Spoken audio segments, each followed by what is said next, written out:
자, 이제 다음 수업을 해봅시다.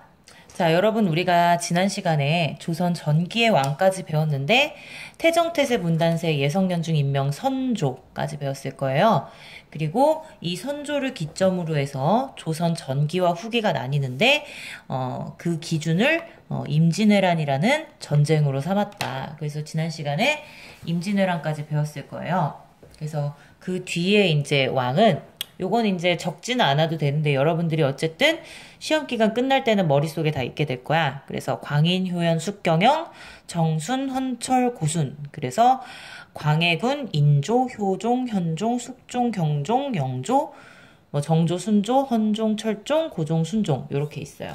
그 중에 오늘은 여기 나와 있는 이 광해군부터 인조, 효종 뭐 요렇게까지 배워보도록 합시다.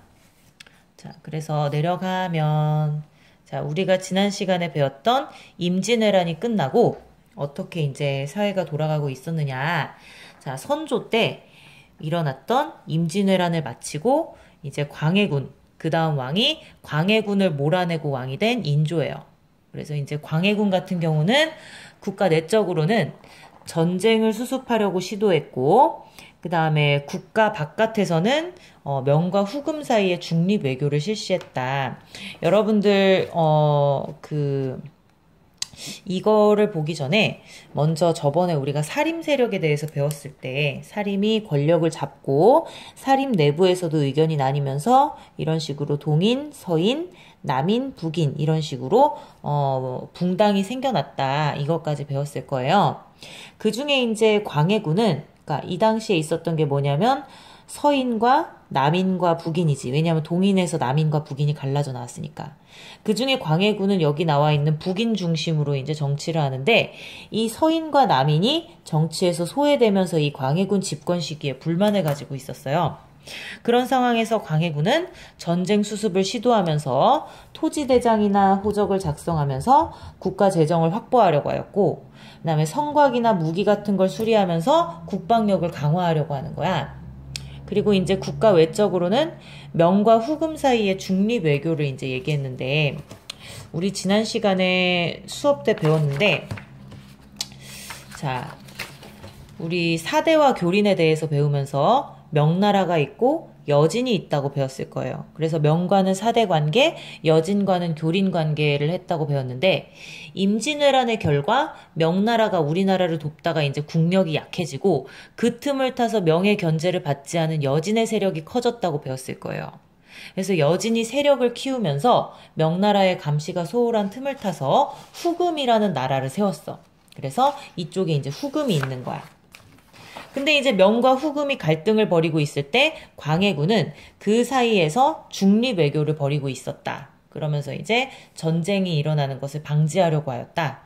근데 이제 여기에 대해서 이제 광해군에 대해서 불만을 가지고 있는 세력이 있었는데 그게 누구냐면 이 서인이에요. 그래서 서인을 중심으로 남인이 참여해서 그 인조를 왕으로 세우는 인조 반정이 이제 일어나게 돼요. 그러면서 이 인조 반정이 일어나게 되는 배경 세 가지는 첫 번째로 폐모살제라고 해서 광해군이 이제 폐모살제 어머니, 어미모자를 써서 어머니를 폐위시키고 아우제자, 아우를 죽였다 이런 내용이 있는데 요거는 여러분들 내일 수업 시간에 선생님이 자세히 설명해 줄게요. 그리고 광해군의 중립외교, 명과 후금 사이에서 중립외교하는데 그러지 말고 하나 명나라의 편 확실히 들어라 이런 여론을 이제 반영한 거지.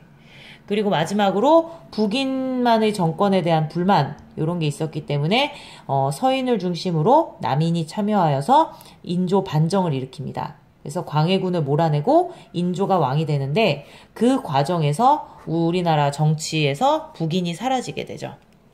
그러면서 이제 서인과 남인의 그런 이제 정치가 이제 발생하게 돼요. 서인이 중심이 되고 남인이 참여하는 형태의 정치가 발생하게 되었다. 그리고 이제 인조는 아무래도 이제 광해군의 중립 외교를 비판하고 왕이 되었기 때문에 자기는 이제 중립 외교를 실시할 수가 없는 거야. 그래서 인조는 친명대금이라는 외교 정책을 시행했는데 명과 친하게 지내고 금을 배척한다. 여기서 금이란 아까 얘기했던 후금을 의미하죠. 그래서 명을 가까이 하고 후금을 배척하는 외교 정책을 벌였기 때문에 이게 결국 정묘호란과 병자호란, 그래서 오랑캐 호자예요. 오랑캐 호자. 외란 같은 경우는 외의 난을 추구했다고, 그러니까 외의 난이 일어났기 때문에 외란이라고 하는데 이건 이제 북쪽 오랑캐, 즉 후금을 의미합니다. 후금, 그러니까 여진족 세력이 난을 일으켰다고 해서 정묘년에 있었던 여진의 난, 병자년에 있었던 여진의 난 해서 각각 정묘, 병자, 호란이라고 해요. 그리고 이제 이러한 난이 일어나고 나서, 전쟁이 일어나고 나서 이것에 대한 복수를 하고자 북쪽을 정벌하자는 북벌론이 있게 되는데, 이 과정을 자세히 보면, 자, 요거까지만 보고 일찍 마치고 나머지는 이제 내일 수업 시간에 같이 봅시다. 자, 먼저 여러분, 정묘호란은 1627년 정묘년에 있었던 오랑캐의 난이에요. 여기서 말하는 오랑캐는 아까 말했지만 여진족을 의미합니다. 그래서 이제 인조 정권의 친명배금, 그래서 여진족이 세운 후금을 배척하면서 명과 친하게 지내는 그 정책에 반발하는 의미도 있었고, 이에 맞춰서 이제 반정을 일으킨 인조가 자신이 왕이 되는데 기여했던 신하들을 공신으로 책봉하다가 이 이괄이라는 신하가 자신이 이제 공신으로 책봉됐는데 원하는 보상을 받지 못하는데 불만을 가지고 이제 그 난을 일으킵니다. 그 이괄의 난이 일어나는 이거를 구실로 삼아서 이제 이 이괄의 난을 구실로 이제 그 후금이 쳐들어오는 거야. 그러면서 이제 후금이 쳐들어오면서 우리가 이제 항복하고 인조 때 후금과 형제 관계를 맺어요. 처음에는 형제 관계. 여기서 누가 형이고 누가 아우일까? 그렇지. 여진이 형이고 우리 조선은 아우겠죠. 그래서 형제 관계를 체결했는데, 그러고 이제 시간이 지나서 1636년, 즉 9년 뒤에 병자호란이 일어나요. 병자년에. 그래서 이제 후금이 점점 강해지다가 이제 나라 이름을 바꿨어. 청나라로. 여러분 청나라는 많이 들어서 알고 있죠. 그래서 이제 청나라로 이제 나라 이름을 바꾼 다음에는 자신감이 본격적으로 붙으면서 이전의 형제 관계 말고 아예 군신 관계를 요구하는 거야. 군신 관계란 군주와 신하의 관계인데 누가 군주고 누가 신하겠어? 그렇지. 여진이 군주이고 조선이 신하인 그러한 군신 관계를 요구하는데 조선은 당연히 이를 거절합니다.